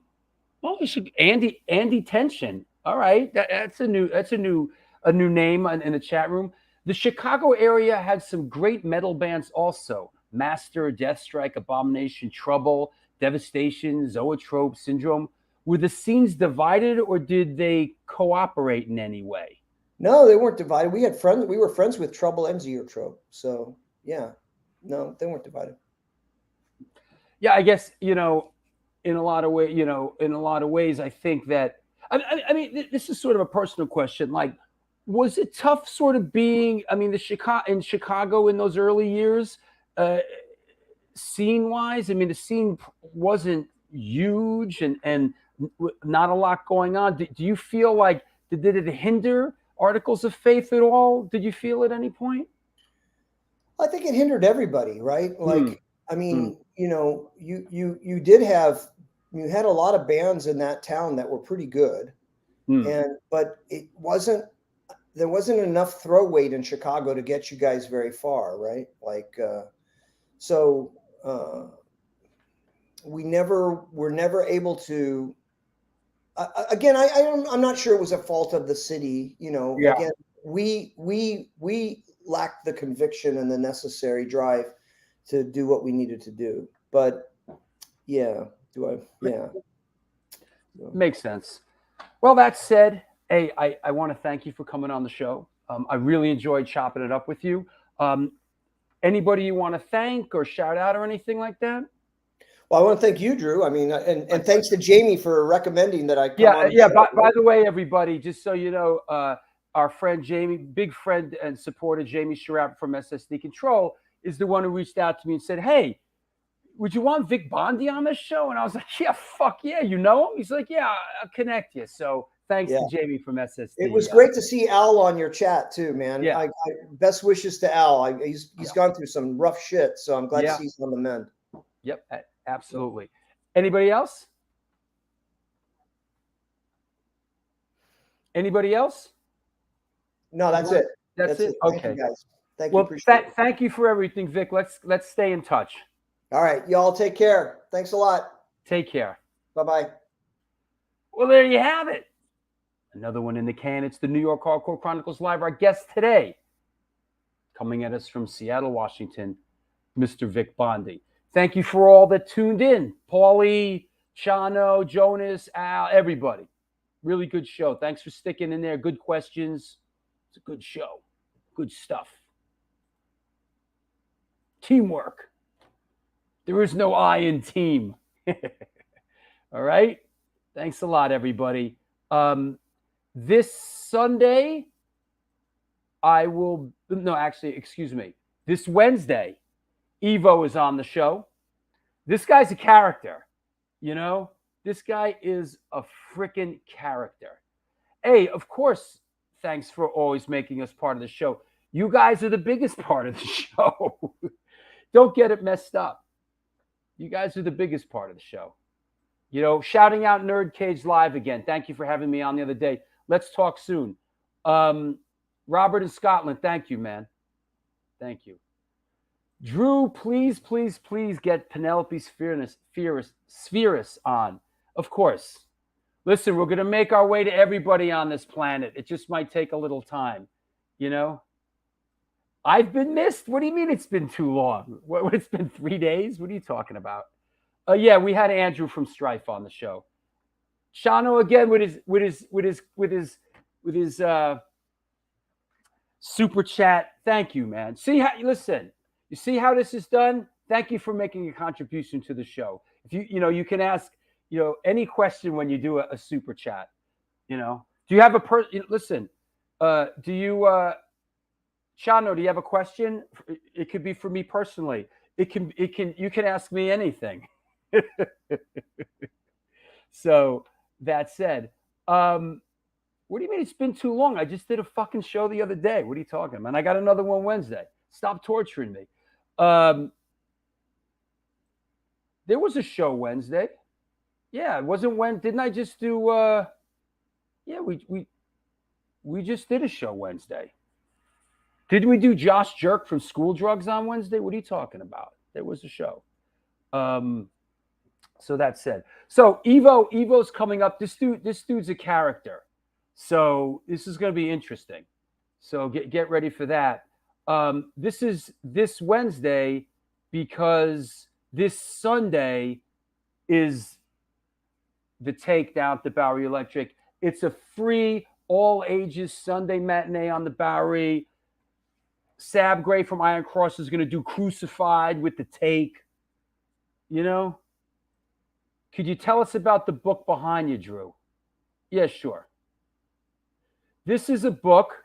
The book behind me is a book, the SSD control book that just came out. They sent it to me. It is all the photos from, here, hold on. Let's do this. Hold on.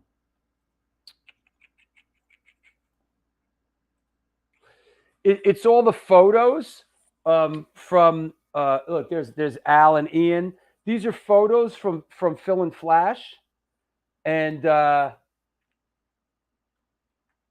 it's a very cool kind of photo book. And it just came out. I think it's for sale now. And I'm in a bunch of the pictures in the book. I'm thanked in the book. So this is a very cool book. Talking about the SSD control career and photos. Phil and Flash was Springer from SSD Control's brother. So he was around for a lot of this stuff. I'm in a bunch of these photos, which is kind of cool. As a Ute, I'm a Ute in there. Personal question. Any fun stories about the Mighty COs? That's, God, I don't know if I want to get into that now, but listen, that was the first band I was in. We had fun. We did some cool stuff before they threw me out of the band.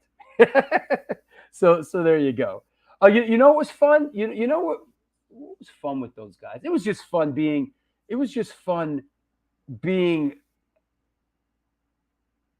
a teenager and being in my first band. That was fun. When you're like 19 and you're in your first band, But yeah, so that was cool. You got your copy? Good. Yeah, what were you doing, John? You missed it. Yep. The book is out. This book is out. And then, of course, this book,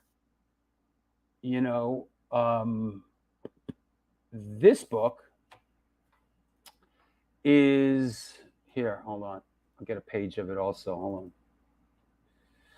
So this book is going to the printer pretty soon. And then it'll be a couple weeks later and it will be out. If you are a patron, the book is free if you're in the continental United States. If you're in Europe and you're a patron, you just got to PayPal me the shipping, which is, I think, it was like $25. If you are not a patron, there'll be a pre-order link going up in a couple of weeks. So there you go. And here is a page from the book. It's the same. I really tried to keep the continuity, from the other book. So, here's a page, a typical page from the book. It's centered around flyers like the first book. So there you go. LaRouche asks, Boston girls or New York girls? Good question. I think I have more experience with New York girls. Even when I was in Boston in college, like a lot of people were coming from other places to go to college. I did date Miss Teenage Puerto Rico when I was a freshman at Emerson, and all my hardcore friends were like pretty amazed by that. I went out with Marisol Rivera, who ended up being the hostess on that MTV show Remote Control. Yeah.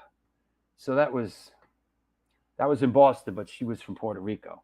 So go figure. Drew, any shows happening in Manhattan the 14th to the 16th? That's not much, bro. What's that, 2 days, 3 days? No, not that I see. I'm going to see Biohazard with Megadeth up in Connecticut on the 16th. So that said, hopefully my girlfriend's not watching this and she's going to be like, what?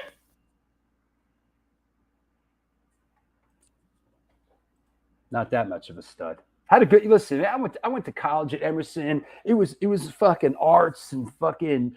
It was I lived in the dorm. It was woo. We had a good time, good shit. Freshman away from home, Good Good shit. Hey, Hegs, what's up, bro? You gonna come down? You gonna come down to a fucking show one of these days, dude? Or what? The fuck, brah? Where you been? You know? Yep. Fuck you been, Hegs? Are you ducking me, Hegs? You see those you see the fucking biohazard footage? Holy moly. I saw the footage. You know, they're sending me footage, you know, and I talked to Evan, and they played that festival in Poland. Holy fuck. Sure. I should just post that footage right now. Can I post that footage? Let me see if I can play that footage right now. That'd be crazy. Am I coming to Boston? The next time I'm up in that area is this. We're playing in Beverly on September 9th. So that's the next time I'm up that way. You know?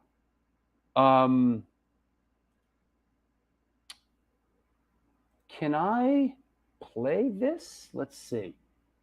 Let's see what we got here. Biohazard, Europe.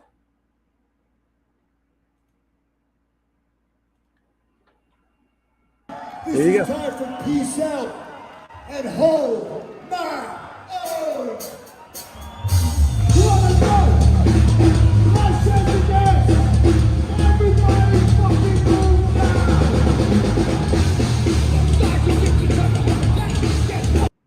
Yo, it looks like Biohazard's playing fucking Woodstock here.